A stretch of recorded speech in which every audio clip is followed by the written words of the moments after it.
పట్టణ స్థానిక సంస్థలకు రాష్ట్రంలో పట్టణ స్థానిక సంస్థలకు 2,355 కోట్లు విడుదల చేసింది ప్రభుత్వం. అత్యవసర పనులకు వినియోగించమంటూ విడుదల చేయడం జరిగింది. పట్టణ స్థానిక సంస్థల్లో అభివృద్ధి పనులను చేపట్టేందుకు ప్రభుత్వం రంగం సిద్ధం చేస్తుంది. జీహెచ్ఎంసీ మినహా రాష్ట్రంలో నగరపాలక, పురపాలక సంస్థలో అత్యవసర పనుల కోసం ఈ నిధులు మంజూరు చేసిందనమాట. ఇందుకోసం 2,355 కోట్లతో అధికారులు ప్రతిపాదనలు సిద్ధం చేస్తున్నారు. టీయూఎఫ్ఐడిసి ద్వారా రుణం తీసుకొని ఈ నిధులను పట్టణ స్థానిక సంస్థలకు చేయనున్నారు. ఈ నెలలోనే ఈ ప్రక్రియ పూర్తి చేయాలని అధికారులు అయితే లక్ష్యంగా పెట్టుకున్నారు. రాష్ట్రంలోని పట్టణ స్థానిక సంస్థల్లో కొద్ది రోజులుగా అభివృద్ధి కుంటుపడిన సంగతి అందరికీ తెలిసిందే.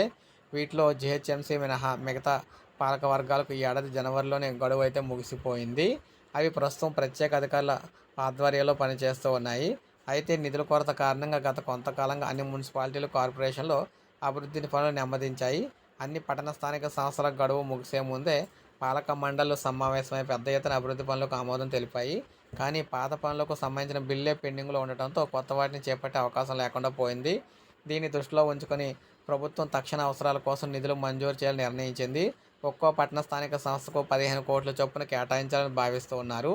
ఈ లెక్కన జీహెచ్ఎంసీ మినహా రాష్ట్రంలో ఉన్న 157 పట్టణ స్థానిక సంస్థలకు 2,355 కోట్లు మంజూరు కానున్నాయి. ఈ మొత్తం Telangana urban finance infrastructure development corporation limited ద్వారా రుణ ప్రాతిపదికన తీసుకొని ఆయా సంస్థలకైతే అందజేస్తున్నారు. పాత బకాయిలు కొంతవరకు చెల్లింపుతో పాటు ఈ నిధులతో తక్షణం చేపట్టాల్సిన అత్యవసర పనులను పూర్తి చేయనున్నారు. త్రాగునీరు, పారిశుధ్యం, మురుగునీరు, రహదారులు వంటి పనులకు ప్రాధాన్యం ఇవ్వనున్నారు. చాలా వరకు పట్టణ స్థానిక సంస్థల వారీగా చెల్లించాల్సిన పనులకు సంబంధించిన జాబితా ఇప్పటికే సిద్ధమైతే ఉంది. సో చూసారు కదా, తెలంగాణలో మనకి కనీస సౌకర్యాలు ఏవైతే ఉంటాయో వాటిని కొద్దిగా లెవెల్ చేసేందుకు ఈ డబ్బులు అయితే ఉపయోగపడతాయి అన్నమాట. సో ప్రజలకు ఇది కొంతవరకు సౌకర్యాలు కల్పించడానికి ఉపయోగపడుతుంది. సో ఇది అప్డేట్. ఒక లైక్ చేయండి, సబ్స్క్రైబ్ చేసుకోండి, మన ఛానల్ సబ్స్క్రైబ్ చేసుకోండి.